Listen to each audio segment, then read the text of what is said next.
The company is being sold tomorrow. I am taking the cash, Selena is getting the rest. And you, Natalie, you are fired effective immediately. My father did not even put down his fork. He just looked across the Christmas dinner table and erased me. He did not care about the 10 years I spent saving his business from bankruptcy. He just smiled at my younger sister and handed her my future. Before I tell you what he signed 20 minutes later, and why he is currently homeless, drop a comment and let me know where you are listening from, and what time it is for you right now. I want to see how far this story travels. I did not flip the table. I did not throw my wine in his face. I did not give him the satisfaction of seeing a single tear. Excuse me, I said, placing my napkin on the table with surgical precision. I need to use the powder room before we handle the paperwork. Nicholas waved his hand dismissively, already turning back to pour more champagne for Selena. He thought I was running away to cry. He thought I was broken. He did not realize that in the world of corporate finance, the person who leaves the room first is usually the one controlling the exit strategy. I walked out of the dining room, my heels clicking a steady rhythm on the marble floor. I did not go to the bathroom. I walked straight down the hall to the library, closing the heavy oak doors behind me. The silence in the room was absolute. On the mahogany desk sat the standard sale agreement Nicholas believed he was signing tonight. He thought he was selling the company for $12 million to a private equity firm in Chicago. He did not know the private equity firm was a shell entity I had set up 48 hours ago, fully funded by Grandpa Silas's trust. I walked to the corner of the room where I had left my briefcase earlier that evening. My hands did not shake. I clicked the latches open and pulled out a fresh, crisp document folder I had printed 3 hours ago. It looked identical to the one on the desk. Same heavy blue cardstock cover. Same Helvetica font. Same embossed logo. But the content on page 4 was lethal. I swapped the folders. The standard sale agreement went into my bag. The restructured indemnity agreement went onto the desk. Any other criminal would be sweating right now. They would be terrified that the victim might read the fine print. They would be worried about getting caught. But I was not worried. Not even a little bit. For 10 years I have not just been Nicholas's accountant. I have been his safety net. I have been the invisible janitor cleaning up his messes. Every time he made a typo on a legal filing, I fixed it. Every time he overspent on a company card, I moved the funds to cover it. Every time he blindly signed a document without reading it, nothing bad happened. Because I was there to catch him. I had trained him. I had conditioned him like a Pavlovian dog to sign exactly where the sticky note pointed because Natalie handles the boring stuff. I had spent a decade building a monster of complacency.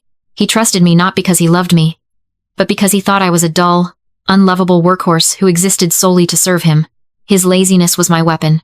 And tonight, I was going to pull the trigger. I am Natalie. I am 32 years old. I am the chief financial officer of a company that was built on my grandfather's sweat and saved by my sleepless nights. Nicholas sees me as a mistake. He sees me as overhead. He forgot that the person who keeps the books is the only one who knows where the bodies are buried. I took a deep breath, smoothing the front of my cheap suit that he hated so much. I picked up the heavy gold fountain pen from the desk holder, the one he liked to use for historic moments. I checked my reflection in the library window. There was no fear in my eyes. There was only the cold, hard clarity of a balance sheet that was finally about to be reconciled. I turned around and walked back toward the dining room. It was time to close the deal. If this was just about him firing me, maybe I would have walked away. Maybe I would have let him sell the company, take his golden parachute, and rot in his own mediocrity. I was used to his cruelty. I had built a callus over my heart where his fatherly love was supposed to be. But this was not about me. This was not about a daughter getting cut out of a will. This was about the spreadsheet I had opened 72 hours ago in a cold, empty office. It started as a routine pre-sale audit. I was scrubbing the books, making sure the valuation was tight for the private equity deal Nicholas thought he was closing. That is when I saw the discrepancy. It was subtle at first, a series of consulting fees paid to a shell company in Nevis. But when I drilled down into the general ledger, the truth hit me like a physical blow. The operating capital was fine. The profit margins were thin but stable. The hole was not in the corporate account.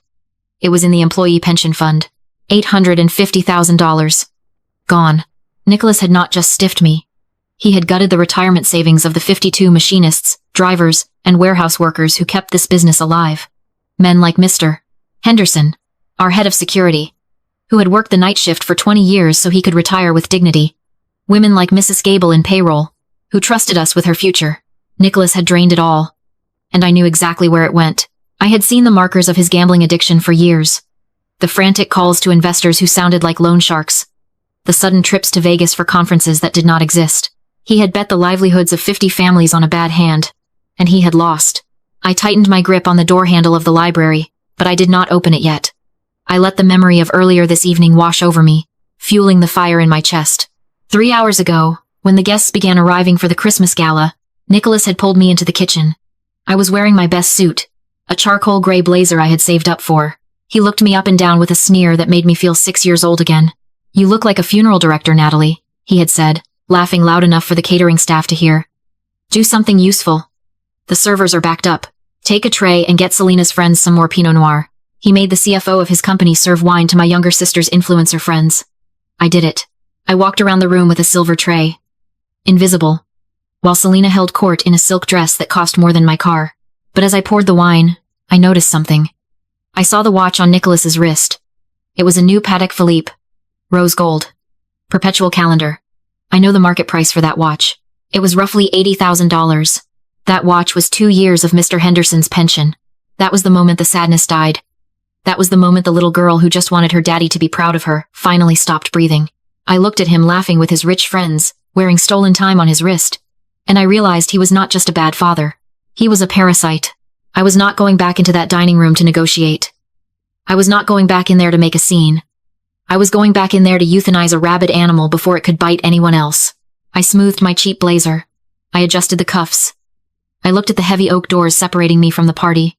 "You want to treat me like the help, Nicholas?" I whispered to the empty hallway. "Fine. I will help you sign your death warrant." I pushed the doors open and stepped back into the light. The library doors swung open, and the noise of the party bled into the room for a second before being cut off again. Nicholas walked in. A half-empty champagne flute in one hand. His face flushed with the kind of manic energy that comes from adrenaline and expensive liquor. He did not look at the papers. He looked at me, his lip curling in that familiar expression of disappointment. "Still hiding in here?" he asked, walking to the sidebar to top off his drink from a crystal decanter. "Selena is out there charming the investors. She is radiant. You are lurking in the shadows like a gargoyle."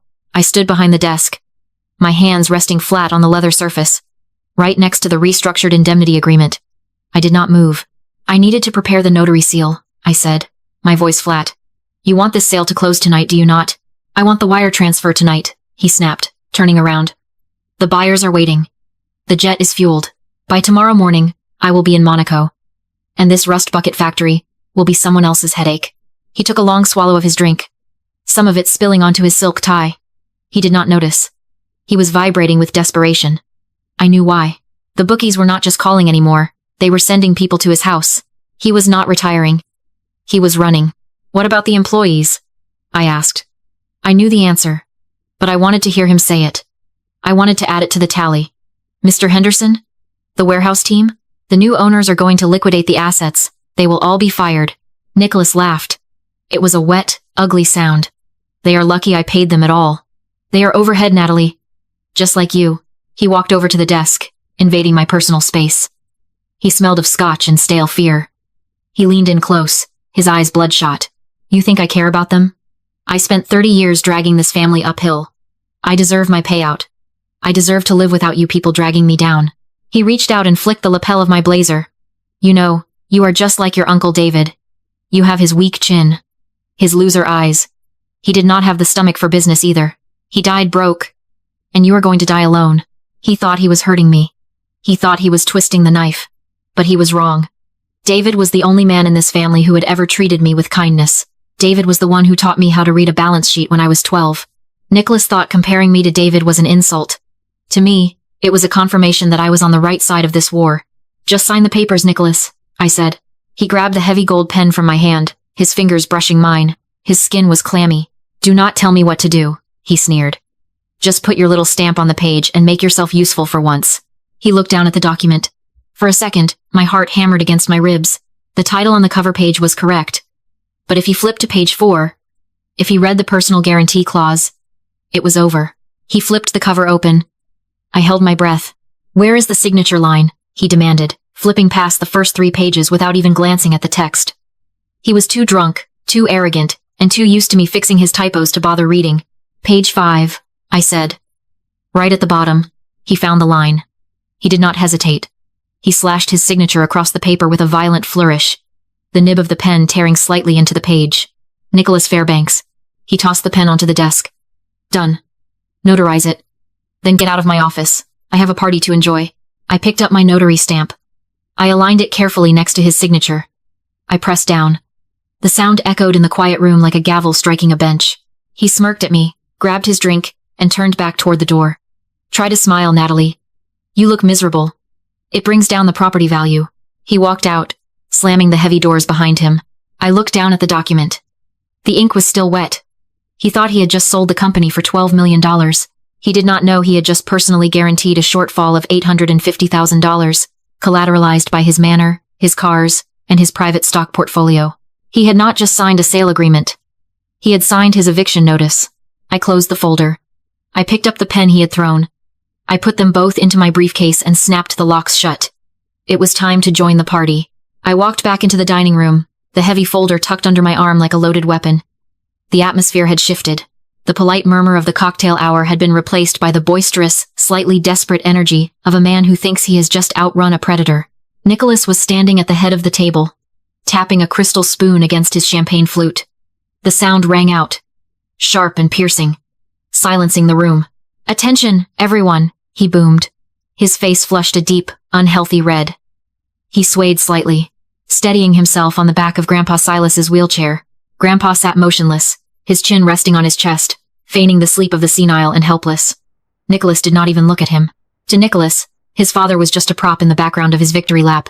"I have a special announcement," Nicholas said, raising his glass.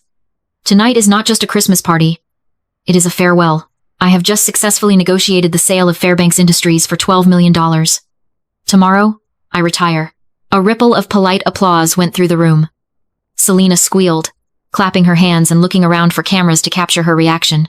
I stood in the doorway, watching them. I felt a strange, cold detachment, like a surgeon looking at a patient on the table. Nicholas did not know what he had just done. In his arrogance, and in his rush to beat the midnight deadline his bookie had texted him about, he had skipped the only paragraph that mattered. He thought he had signed a standard asset purchase agreement. He had not. I had swapped it for a conditional solvency and indemnity agreement. It is a nasty piece of legal engineering, usually reserved for distressed assets, but perfectly legal if the seller signs it willingly. The terms were simple but devastating. The contract stated that the sale price was contingent on the company's cash reserves meeting a specific threshold, a threshold that included the fully funded employee pension plan. The moment he signed his name, he legally certified that the pension fund was full. But the pension fund was not full. It was missing $850,000 because he stole it. And here was the trap. The clawback clause on page 4 triggered an automatic reconciliation.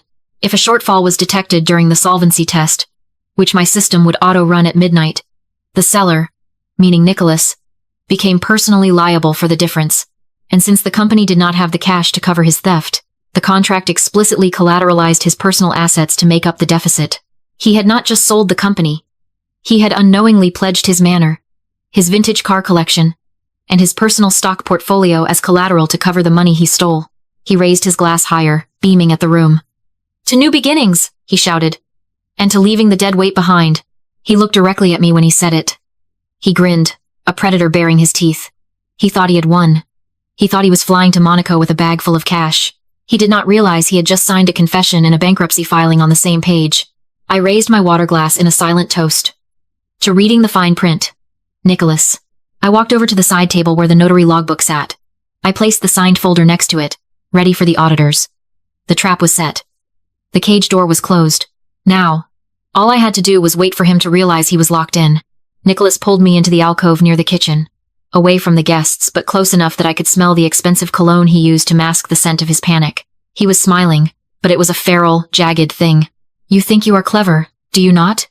he whispered, leaning in close. "You think that little contract matters?" I stared at him, keeping my face blank. "It matters to the auditors. Auditors take months," he hissed. "I am gone tonight. And you know what the best part is?